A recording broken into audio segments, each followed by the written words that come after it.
haven't been discovered yet, so at least so far we're in luck. Welcome back to the Titanium Hangar. This is Mike. Today I want to talk to you about the last two of the Zentradi Warriors. Probably was only going to stick with the first three I got, but thanks to you guys talking me into getting the last two. There's only 5 that they're making. Felt like they were making 20, but this is pretty interesting stuff. I know they're a little pricey, like the $50 price point, but probably will never get made again, and there's really nothing getting made for Robotech in this scale that works this well, and it's pretty exciting. Also looking forward to some of these other ones that are coming out, but to get these two shows, you have a link down below where you can get yours. But let's take a look at these figures that are made for Robotech Macross, for Kitzconcept, and the fact that I'm reviewing additional ones, I can do more comparisons and really give you guys what you asked for in the comments from the first video. So let's take a look at all this coming up.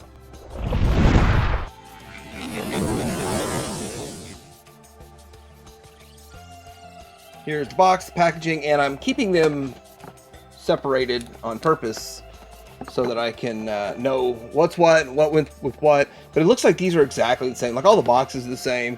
They're saving on some of this stuff, and then Bolt and Ace. Bolt and Ace. So we'll start with the one they call Ace here, and the whole reason that this is important, it's a big deal, is because really this is the only Zentradi Warrior I have in my collection, but I have like 15 of them. And thinking on it, I'm thinking, well, they made 5 of these with different heads basically, and different names to go along with it, but there were several personalities. They weren't just faceless clones in the show. They actually all had their own personality, all that kind of stuff, so it's kind of fun. But back in the day we only got this, which made sense to only just get one, and obviously they weren't going to dial out all the different characters separately, but you could buy more than one and kind of pretend and all that kind of stuff back in the day. But look at the major upgrades, the modernization that they've done with this, and it looks really good. It does. It actually, they have done a fantastic job with these figures, and they look good. They work really well, and all of that. There's going to be more comparisons coming, but this is just really why I put a lot of thought into it. I mean, I don't think a whole lot about wanting to spend $55 on this scale of figure very often, but it is one of those things that if you've already gone through and you've collected all of this, it's kind of fun addition to that. Now let's get into this guy with all of his accessories and all of that. So what's on him, just bare bones. He's got these side pieces that clip on. That was already on him. I don't know if this side pops off. And this here seems to be, well, that plugs in. Just kind of cool how they design some of this stuff.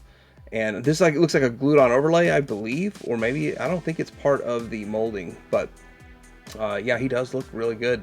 And I mean, it looks just like the other ones, but just trying to figure out what more we can do to go over this. We got this panel here that moves up. Let's see if there's anything else that I missed from the last go around. We will go through some articulation here in just a bit, but here is his gun. His gun has a strap on it. It could go over the side like that, or he can hold it. Now, one thing is that he's highly posable, but it's still kind of hard. See, I should have left well enough alone and not mess with that thing. Still kind of hard to get him to do like a holding pose like this. It's doable. Just it's not as simple as you would think. But there we go. Now he's holding his gun, and that looks pretty good. Again, the original gun looks like this from back in the day. And if you've collected vintage stuff, then you're probably tired of looking at that thing, that's for sure. But this is a really cool looking gun he's got here. Then we get into head options. Head options, you're going to have this standard head, and that's just fine. It's normal, looks like a person. And the whole idea here is these are like 10 times larger than normal humans. And I guess while I'm working on this here, I should show. I'm not going to remove it or anything, but you get like a little tiny pilot sitting there. No articulation, they just sit. And both of these have that same one, which is different than the other 3.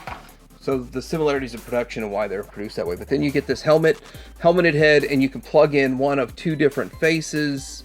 So let's plug this in and have a look at it. Come on. There's one. Looks kind of mean, gruff, pretty close to what he's got going on there. And then here's another face. And generally, I'm not going to just leave the head on. I'm probably going to put a helmet. It's probably the way the route I'm going to go. And then we can put a face shield on it. Sort of like this. That's the thing you want to do. You can put the face shield on. Or you can leave his face open and then you can plug this in here also. So those are all things that you can do. So now for the head swap, and it always scares me doing this. That was smooth. Okay, let's get it in here. It wasn't as smooth on the first go around. And he's got a helmeted head, looking good. And with that, all these extra parts. Plus you get more hand options I will not be using. But looks like you get 2 fists and two more fists and 2 open hands. I don't know if the camera's gonna pick that up, but these are just a set of fists and then 2 kind of holding hands that can hold stuff. I think the hands they put on them are exactly what I want. All right, so that was Ace. We're gonna take a look at Bolt, then we're gonna do some more comparisons, and then we're gonna do some more vehicle, like will they fit on the vintage vehicles? So that's kind of fun stuff to do there. Let's start with his articulation, and his head will go side to side, up and down, and all of that. His arm goes all the way out to here. If you can kind of... So the shoulder pad here kind of gets in the way of it doing a full 90 just out to the sides. So you can finagle that. And then his side piece fell off too. That's... This is a different piece than what we got before, so we're going to do that comparison here in a bit too.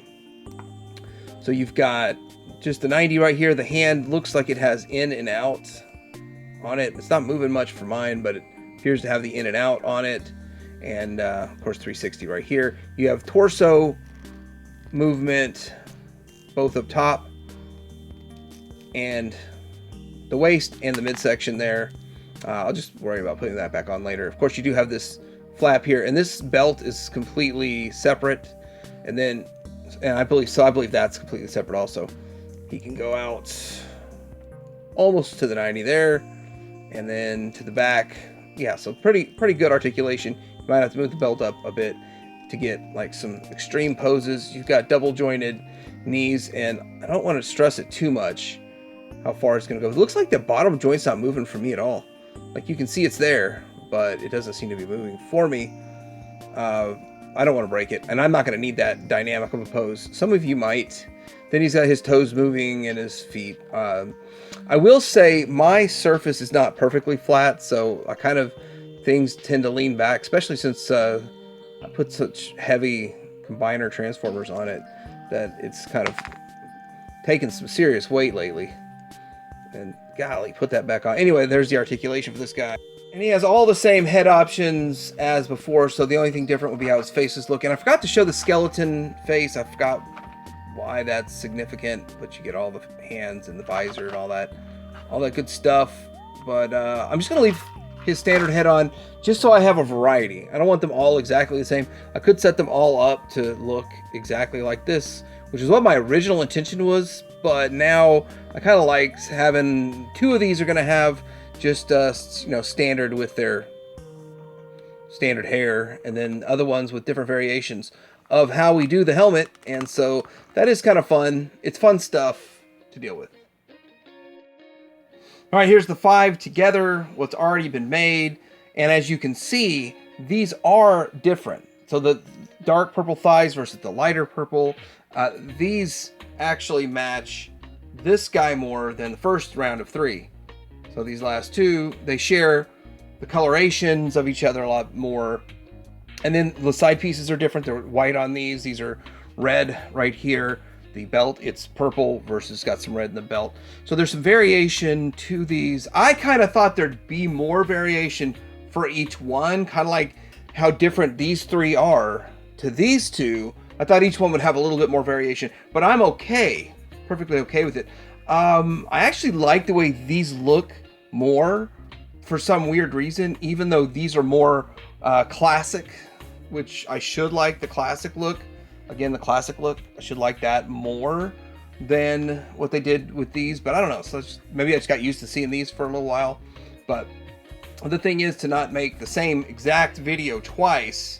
What I want to do is actually show some different stuff. We're about to get into all of that, but now I'm going to add in like how do these scale with the ones that came with is it Toynami?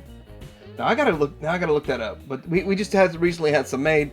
The line got canceled, but they're about the same size. They all scale really well. How does it scale with the vintage? And here is the vintage, and getting them all in frame. There it is, all in frame. Make a good clickbait in here. What do you guys think? Maybe we should put the motorcycle we're about to put them on all in the front too, huh? Yeah, get them all in frame. Make a good clickbait. But the most important part is that you could see how well these scale, how these fit in, and it's one of those things that this is probably the only 5 they're gonna make. When they sell out and they're gone. So you might be asking yourself, how well do they fit? And this one is Bolt. How well does Bolt fit on Scott Bernard's motorcycle? Well, first off, this fell off again. I actually want to say that I figured something out, but I think he looks pretty good on it. You will have to just pose it, not moving around too much, or you can get one of his fist hands on him. But I found out that where this belt is going together is the spot where this connects, which is probably part of why that keeps popping off.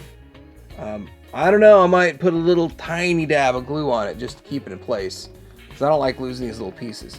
But he fits. I mean, it works. He's obviously too big for this motorcycle, this vintage motorcycle, and you're not going to get his feet on it just right. Plus, he doesn't have holes in the bottom of his feet because of the articulation that was added in. It's just different. But if you just want to pose it, which I know they're not from the same series, I know that you don't got to rub that in or anything. It's still just a thing that you can do. And you may ask yourself, how did we get here? And you may ask yourself, will this fit in the vintage Matchbox? Was it Matchbox that made these? Battle Pod. Now this is not the Officer's Battle Pod, it's the standard Battle Pod. This is the Battle Pod that you would expect to see these in, I believe. And you're like, but it's so much bigger than the vintage figure. How could you possibly fit them in the vintage? Oh, they fit barely. You're cramming jamming them in there. But he jammed himself in there. I didn't put his gun in there with him.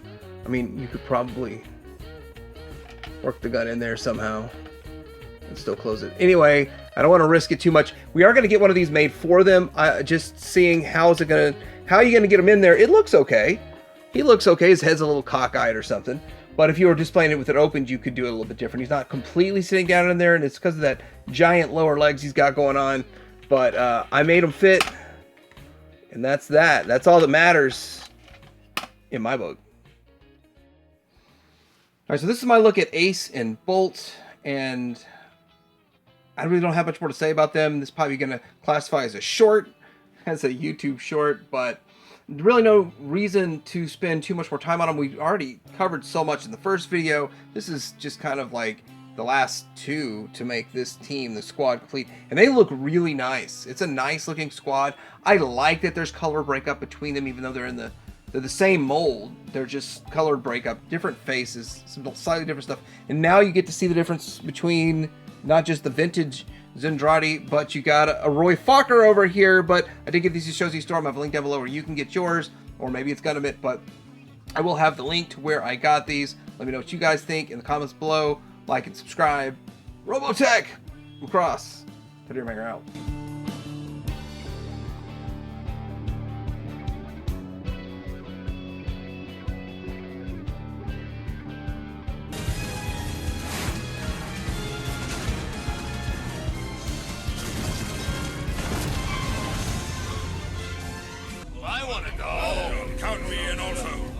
Okay, we're in it together. Thanks so much to all of you out there. It's great to be here. I just hope that you all like my next song. Club squadrons, move to the bow to await further instructions immediately. He said move to the bow. That means a change of plan.